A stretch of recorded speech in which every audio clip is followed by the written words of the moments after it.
Hello students, welcome to my class. Myself Neetu Sharma, your science teacher. We are studying chapter 4, that is force and pressure. In previous session, we have already discussed about the force, their definition, effects of forces and types of forces. In this session, we will study about the pressure. What is pressure? है ना? आप उस pressure को कैसे define करेंगे? तो उसको समझने के लिए, प्रेशर को आइडेंटिफाई और डिफाइन करने के लिए हम एक एग्जाम्पल लेते हैं. Let's be take an example. What is the example? A person feel easier to carry a bag with broad strip as compare to a bag with thin strip. ठीक है, आपने देखा होगा घर में भी, आपके आसपास भी कोई पर्सन कुछ सामान लेने जाता है और उनके पास अगर कैरी बैग है और उस कैरी बैग में अगर जो स्ट्रिप है, पकड़ने वाला जो हिस्सा है वो थिनर हो, तो उनके हाथ पे ज्यादा प्रेशर फील होता है, ज्यादा फोर्स अप्लाइड होता है उस स्ट्रिप के द्वारा. ठीक है, और वहीं पर अगर हम ऐसे बैग को कैरी करते हैं जिसकी स्ट्रिप जो है वो ब्रॉड हो, तो उससे क्या होगा, ये जो फोर्स है वो डिस्ट्रीब्यूट हो जाएगा और उनके हाथों में वो प्रेशर फील नहीं होगा. फोर्स के कारण उनके हाथों में निशान नहीं पड़ेगा. तो ये सेम फोर्स लग रहा है, एक ही बैग हम यूज कर रहे हैं. ठीक है, सामान दोनों में सेम है पर फोर्स का अमाउंट भी सेम है. तो ऐसा क्या हो रहा है कि थिन स्ट्रिप में तो हमें ज्यादा प्रेशर और फोर्स फील हो रहा है और ब्रॉड बैग में हमें, या ब्रॉड स्ट्रिप वाले बैग में हमें कम ये फोर्स फील हो रहा है. तो इसका ये कारण है बेटा कि एक फिजिकल क्वांटिटी है जिसको हम डिफाइन कर रहे हैं प्रेशर नाम से, और वो कब एक्ट में आ रही है, जब कोई फोर्स किसी सरफेस पे परपेंडिकुलर लगता है. परपेंडिकुलर फोर्स क्या होता है? लेट्स वी सी. मान लीजिए ये सरफेस है, ठीक है, और इस पे 90 डिग्री के एंगल पे कोई फोर्स लग रहा है. 90 डिग्री के एंगल पे जब सरफेस पे फोर्स लगता है तो उसे हम परपेंडिकुलर फोर्स कहते हैं. तो when perpendicular force acting on unit surface area, unit surface area मतलब 1 सेंटीमीटर स्क्वायर का एरिया या 1 मीटर स्क्वायर का एरिया जिसकी वैल्यू 1 है, तो वो कहलाएगा यूनिट सरफेस एरिया. उतने एरिया में उस फोर्स का क्या इफेक्ट जनरेट होता है वो कहलाता है प्रेशर. जो भी इफेक्ट जनरेट होगा उसको हम क्या कह रहे हैं? प्रेशर. ठीक है, तो एक तरह से हम कह सकते हैं कि pressure is a force. Pressure क्या है? फोर्स है. किस टाइप का फोर्स है? परपेंडिकुलर टाइप का फोर्स है जो सरफेस एरिया पे लग रहा है, जिसकी डेफिनेशन क्या है बेटा? It is a perpendicular force acting per unit area is pressure. ठीक है, अब ये सरफेस एरिया है, यहाँ पे ये जो परपेंडिकुलर फोर्स लग रहा है, ये इस डायरेक्शन में जो फोर्स लग रहा है इसको हम कहते हैं थर्स्ट. ठीक है, इसी को हम क्या कहते हैं बेटा? थर्स्ट. अगर हम फोर्स के रेफरेंस में प्रेशर को डिफाइन करते हैं, अगर हम फोर्स के रेफरेंस में प्रेशर को डिफाइन करते हैं तो क्या लिखेंगे? इट इज अ परपेंडिकुलर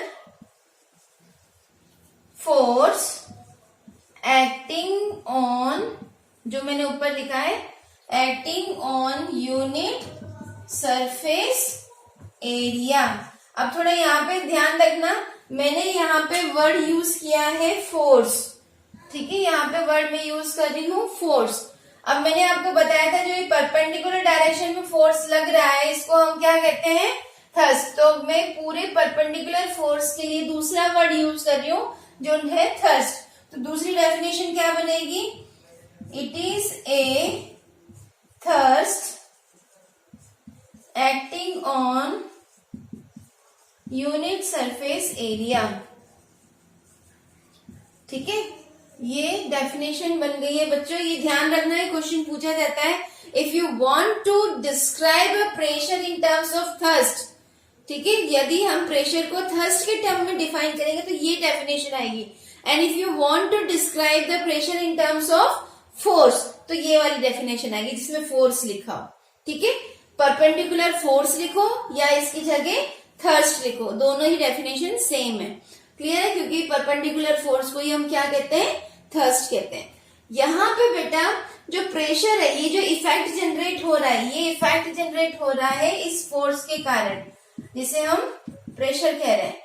ठीक है, तो प्रेशर किन दो चीजों पे डिपेंड है? एक तो फोर्स पे डिपेंड है और दूसरा एरिया पे डिपेंड है ना। तो यहाँ पर मैंने जो प्रोपोर्शनलिटी का हिसाब बताया था आपको, रिलेशन बताया था, वो कैसे निकलेगा यहाँ पे मैं इसको रफ कर देती हूँ और यहीं पे बता देती हूँ आपको कि किस तरह से हम प्रोपोर्शनलिटी के रिलेशन से इसको डिफाइन कर सकते हैं। तो हमने सबसे पहले क्या देखा? प्रेशर किसके ऊपर डिपेंड कर रहा है? डायरेक्टली प्रोपोर्शनल टू फोर्स, है ना। फोर्स पे डिपेंड है, जितना फोर्स लगेगा उतना ही प्रेशर जनरेट होगा। तो फर्स्ट ये किस पे है? It is directly proportional to force. अगर हम डबल फोर्स लगाएंगे तो प्रेशर भी डबल हो जाएगा। अगर हम हाफ फोर्स लगाएंगे तो प्रेशर भी हाफ हो जाएगा। It means it is directly proportional to force. ठीक है, दूसरा किस पे बताया था मैंने? सरफेस एरिया पे। ठीक है, तो जो प्रेशर है, प्रेशर को मैं पी से डिफाइन कर रही हूँ, इट इज इनवर्सली प्रोपोर्शनल होता है। इनवर्सली मतलब अपोजिट इफेक्ट होता है। तो इनवर्सली को हम 1/, में लिखते हैं। इनवर्सली जब हम लिखते हैं तो 1/, में लिखते हैं, अपॉन में लिखते हैं 1/, सरफेस एरिया। एरिया को मैं ए से डिनोट कर रही हूँ। ठीक है, तो हमारे पास दो रिलेशन आ गया है। पहला, pressure is directly proportional to force, कि फोर्स जितना चेंज होगा, फोर्स जितना ही कम या ज्यादा होगा, उतना ही प्रेशर पे भी इफेक्ट पड़ेगा, वो भी उतना ही कम या ज्यादा होगा। Pressure is inversely proportional to surface area. Area हम जो भी लेंगे उसका अपोजिट इफेक्ट पड़ता है प्रेशर पे। अगर एरिया ज्यादा होगा तो प्रेशर कम होगा, और एरिया कम है तो प्रेशर ज्यादा होगा। अपोजिट, इनवर्सली प्रोपोर्शनल है। इसको कहते हैं डायरेक्टली प्रोपोर्शनल। ठीक है, और इसको कहते हैं इनवर्सली प्रोपोर्शनल। ये क्वेश्चन भी आया हुआ है बच्चों। अगर यहाँ पे मैंने 2F का फोर्स लगाया तो प्रेशर कितना हो जाएगा? प्रेशर भी 2 ट्वाइस हो जाएगा, डबल हो जाएगा। ठीक है, अगर मैंने यहाँ पे हाफ न्यूटन का फोर्स लगाया तो प्रेशर भी हाफ हो जाएगा। अगर मैं एरिया की बात करूं, अगर मैं एरिया को ट्वाइस कर दूं, ठीक है, एरिया कैसा हो गया? ट्वाइस, तो प्रेशर कैसा हो जाएगा? हाफ। ठीक है, उल्टा हो रहा है। एरिया तो ट्वाइस मतलब डबल हो रहा है, पर प्रेशर कैसा हो रहा है? हाफ हो रहा है, अपोजिट नेचर का है। ठीक है, ऐसे ही अगर मैं एरिया को हाफ कर दूं तो प्रेशर डबल हो जाएगा। आपने मैथ्स में पढ़ा होगा 1/2 कैसे लिखते हैं? इसको उल्टा ले जाएंगे तो इसको ऐसे लिखेंगे ना, 1/2 डिवाइड, तो इसको मल्टीप्लाई करेंगे तो ये ऊपर आ जाएगा और इसकी वैल्यू निकल आएगी 2। तो यहाँ पर प्रेशर कितना आ जाएगा? 2 आ जाएगा। तो अपोजिट नेचर का यहाँ पे इफेक्ट पड़ता है। ठीक है, इन दोनों के कारण, इन दोनों को अगर हम इकट्ठा कंबाइन कर दें तो एक फॉर्मूला बन के आता है प्रेशर का, और वो फॉर्मूला क्या होता है वो बताती हूँ मैं आपको। दोनों प्रोपोर्शनलिटी, दोनों फैक्टर्स को हम कंबाइन कर रहे हैं तो क्या बना? P is proportional to F/A। P is proportional to F/A। दोनों को मैंने कंबाइन कर दिया। प्रोपोर्शनलिटी के साइन हटा के इक्वल का साइन लगाएंगे और इसके बाद एक कांस्टेंट लगाते हैं। तो कांस्टेंट तो हमेशा 1 स्टैंडर्ड फॉर्म में रहता है, तो हम उसको नहीं लगा रहे अभी। F/A, तो ये हमारे पास फॉर्मूला आ गया प्रेशर को कैलकुलेट करने का। इसको आपको लर्न करना है। ठीक है, ये आपको लर्न रखना है। क्या होता है प्रेशर का formula? Force divided by area. इसको और अच्छे से लिख देती हूं मैं। Force divided by area is equal to pressure. ठीक है, force divided by area is equal to pressure. Pressure की जो SI यूनिट होती है, SI यूनिट ऑफ प्रेशर, ये क्या होती है बेटा? ये होती है पास्कल। ठीक है, जैसे फोर्स की SI यूनिट न्यूटन कहलाती है, वैसे ही प्रेशर की SI यूनिट पास्कल कहलाती है, जो किसके बराबर है? जो न्यूटन पर मीटर स्क्वायर के बराबर है। ठीक है, देखो यहाँ पे फोर्स है, यहाँ पे एरिया है। फोर्स की एसआई यूनिट न्यूटन होती है, फोर्स की एसआई यूनिट न्यूटन होती है, और एरिया की एसआई यूनिट क्या होगी, मीटर स्क्वायर, है ना। तो यहाँ से हमारे पास एक एसआई यूनिट आ जाती है जो कि N/m² लिखते हैं हम, और ये किसके बराबर है, पास्कल के बराबर है, जो कि प्रेशर की यूनिट होती है, स्टैंडर्ड फॉर्म की यूनिट होती है। प्रेशर की जब भी आप वैल्यू निकालेंगे कैलकुलेट करके, तो उसके आगे जो यूनिट लिखेंगे वो पास्कल लिखेंगे। क्लियर है इतनी बात।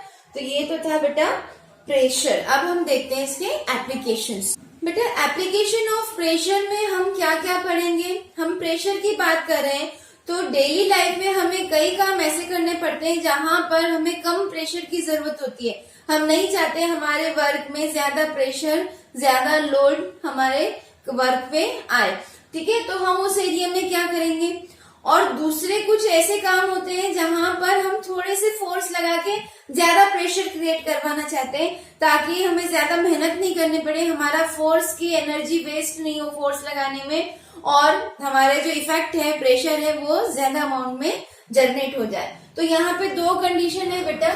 सबसे पहली कंडीशन, टू डिक्रीज प्रेशर, हमें प्रेशर को डिक्रीज करना है, ठीक है, प्रेशर को डिक्रीज करना है। इसके लिए आप पहले एक एग्जाम्पल देखिए। यहां पर एक ट्रे है और उस ट्रे में सैंड भरी हुई है, सैंड, ठीक है, सैंड भरी हुई है इसमें।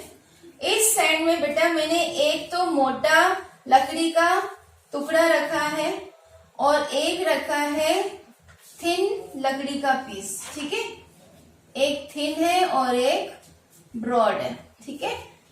अब दोनों पे मैं इक्वल फोर्स लगा रही हूं, और कौन सी डायरेक्शन में लगा रही हूँ, परपेंडिकुलर डायरेक्शन में लगा रही हूँ, ठीक है।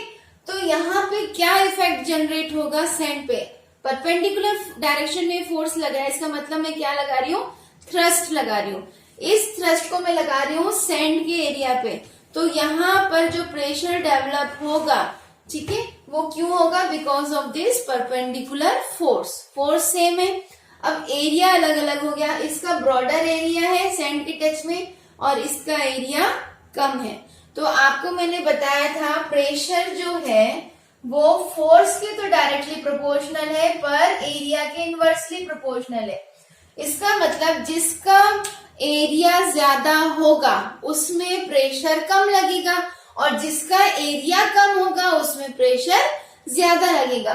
फोर्स तो सेम ही रहेगा क्योंकि फोर्स डायरेक्टली प्रोपोर्शनल है, आप जितना फोर्स लगाओगे उतना ही प्रेशर लगेगा। तो अगर हम फोर्स को देखें तो हमारे दोनों तरफ प्रेशर सेम लग रहा है, पर एरिया को देखेंगे तो अपोजिट हो जाएगा। इसका ज्यादा एरिया है तो प्रेशर कैसा हो जाएगा, कम हो जाएगा। इसका एरिया कम है तो प्रेशर क्या हो जाएगा, ज्यादा। आप नॉर्मली भी देख सकते हो कि इस मोटे वाले पीस जो है वो सैंड के अंदर कम जाएगा, बजाय कि ये पतला वाला पीस, ये पतला वाला पीस सैंड के अंदर ज्यादा चला जाएगा अपने आप, थोड़े से फोर्स लगाने पे। इसका मतलब यहाँ पे जो प्रेशर जनरेट हो रहा है वो ज्यादा हो रहा है, बिकॉज यहाँ एरिया क्या है, कम है, ठीक है। तो लेस एरिया में जो प्रेशर है वो मोर हो जाएगा, और मोर एरिया में प्रेशर कैसा हो जाएगा बच्चों, लेस हो जाएगा, ठीक है। तो ये चीज हमें ध्यान रखना है। अब हमें क्या करना है, डिक्रीज करना है प्रेशर। तो डिक्रीज कहाँ पे हो रहा है, लेस प्रेशर कहाँ हो रहा है, जब एरिया ज्यादा हो। तो अब हम वो एप्लीकेशन देखेंगे जहां पर हम सरफेस एरिया को बढ़ाकर प्रेशर को रिड्यूस कर सकते हैं, ठीक है। सरफेस एरिया को बढ़ाकर प्रेशर को रिड्यूस कर सकते हैं। तो हमें चाहिए डिक्रीज प्रेशर, और इसके हमें क्या करना पड़ेगा, बाय इंक्रीजिंग सरफेस एरिया, अब कौन कौन सी एप्लीकेशंस होती हैं सरफेस एरिया को इंक्रीज कराने पे। आपने देखा होगा जो मिलिट्री टैंक्स होते हैं, है ना, जो मिलिट्री टैंक्स होते हैं, और इनको जब रेत वाले एरिया में चलना होता है तो इनके नॉर्मल टायर्स नहीं होते हैं, इनके जो व्हील्स होते हैं उनके ऊपर चेन लगी हुई होती है, उसे हम कैटरपिलर कहते हैं। इस कैटरपिलर के कारण क्या होता है बच्चों, जो सरफेस एरिया है वो बढ़ जाएगा।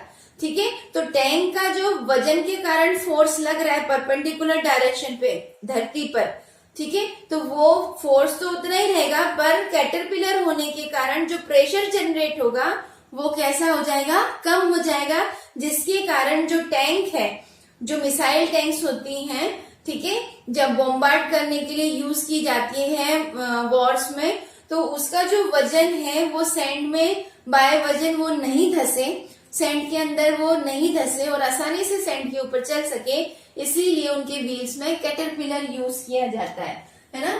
तो यहाँ पे लिख सकते हैं military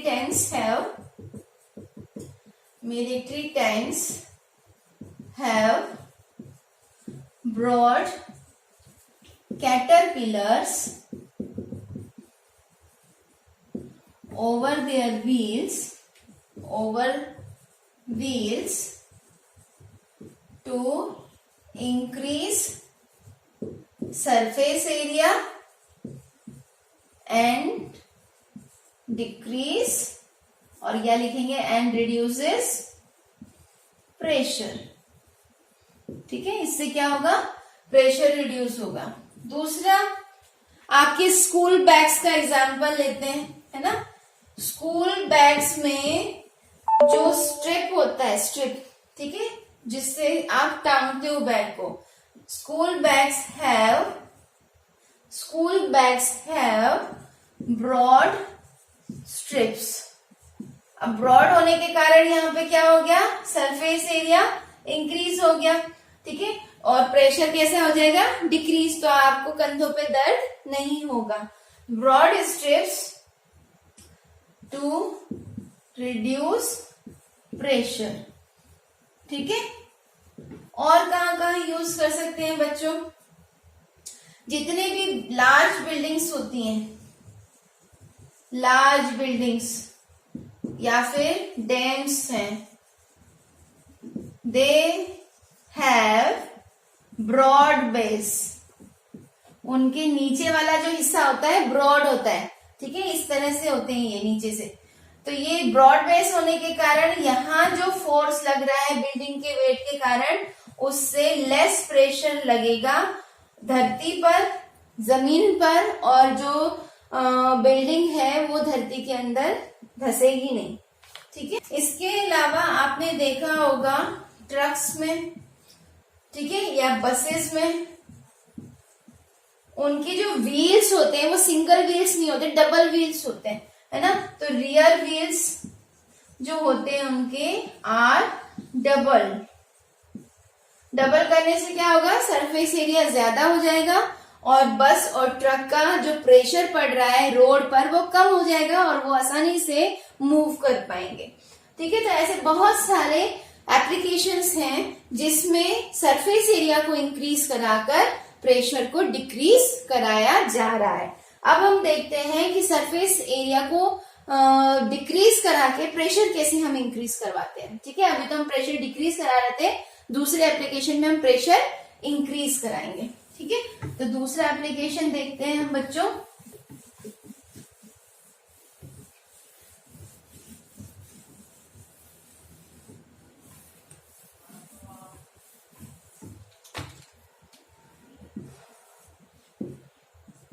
To increase pressure by decreasing surface area। ठीक है, हमें सरफेस एरिया कम करना है और प्रेशर को इंक्रीज कराना है। सबसे पहले तो हम क्या करेंगे, नेल्स यूज करते हैं। तो नेल्स कैसे होते हैं, पॉइंटेड। ठीक है, pointed nails are used to be inserted into the wall. Okay, कभी भी ब्लंट नेल्स को यूज नहीं करेंगे। नेल्स मतलब क्या होता है, कील। अगर ये कील नीचे से ऐसा है तो इसको ब्लंट नेल कहेंगे, और ये कील अगर पॉइंटेड है इस तरह से तो ये नुकीली। आप जब नेल्स चूज करते हो तो नुकीली ढूंढ के लाते हो ना, इससे क्या होगा बेटा, ये देखो यहाँ पे सरफेस एरिया कैसा है, मैं शॉर्ट में लिखी हूँ, सरफेस एरिया कैसा है, लार्ज है। किसके कंपैरिजन में, पॉइंटेड नेल्स के। यहाँ तो बिल्कुल पॉइंट के बराबर सरफेस एरिया है, बिल्कुल लेस है, लिटिल है। तो यहाँ पे प्रेशर कैसा होगा, हाई होगा, है ना। और यहाँ पे प्रेशर जनरेट कैसा होगा, लेस। तो प्रेशर अगर नहीं लगेगा तो दीवार के अंदर वो नेल नहीं जाएगी। और यहाँ पे लेस सरफेस एरिया होने के कारण आप थोड़ा सा भी उसमें हैमर से फोर्स लगाओगे तो आसानी से वो अंदर की ओर चली जाती है, क्योंकि वहां पे ज्यादा हाई अमाउंट का प्रेशर जनरेट होता है। ठीक है, तो ये तो हो गया आपका एक एप्लीकेशन। दूसरा एप्लीकेशन, सिमिलर एप्लीकेशन है नाइफ के लिए। ठीक है, तो नाइफ में शार्प नाइफ यूज करते हैं। Sharp knife are used to cut vegetables easily, है ना।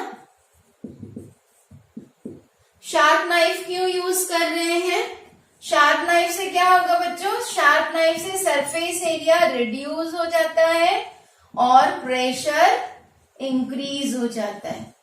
ठीक है, तो आप थोड़ा सा ही अगर जोर लगाओगे, थोड़ा सा ही फोर्स लगाओगे तो ज्यादा प्रेशर होने के कारण वेजिटेबल्स, फ्रूट्स आसानी से कट हो जाते हैं। बजाय कि आप ब्लंट नाइफ लो जिसमें धार नहीं होता, शार्पनेस नहीं होती, आप उसको ज्यादा प्रेस करना पड़ता है, तब जाके वेजिटेबल कटता है और हो सकता है उससे हमारे हाथ पैर भी कट जाए। ठीक है, ज्यादा फोर्स लगा दिया, हम उचक के जो नाइफ है आपके फिंगर्स पे आ जाए, आपके पैरों पे गिर जाए तो कट लग सकता है। नेक्स्ट जो एग्जाम्पल है वो माउंटेनियर्स का ले रही हूं मैं, माउंटेनियर्स का। Mountaineers use spikes fitted shoes, spike fitted shoes. ठीक है, अब इससे क्या होता है बेटा, इनके जो शूज होते हैं इसमें स्पाइक्स होते हैं। तो जब माउंटेनियर स्नो पे चलते हैं तो ये स्पाइक्स स्नो के अंदर दब जाते हैं, क्योंकि प्रेशर इंक्रीज हो जाता है तो आसानी से स्नो के अंदर दब जाते हैं, जिससे एक ग्रिप बन जाती है और आसानी से माउंटेनियर स्नो वाले माउंटेन्स पे चढ़ सकते हैं। ये एग्जाम्पल शो कर रहे हैं कि प्रेशर को हम कैसे इंक्रीज और डिक्रीज कर सकते हैं by changing the surface area, and how we can apply this pressure in our daily life. Next session में बेटा हम पढ़ेंगे लिक्विड प्रेशर, जिसे हाइड्रोस्टेटिक प्रेशर कहते हैं। ये हमारा नेक्स्ट सेशन होगा। आज क्या हमने जो पढ़ाया उसको आप रिवाइज करिए और फिर हम नेक्स्ट सेशन में मिलते हैं। Till then, goodbye and be safe. Thank you.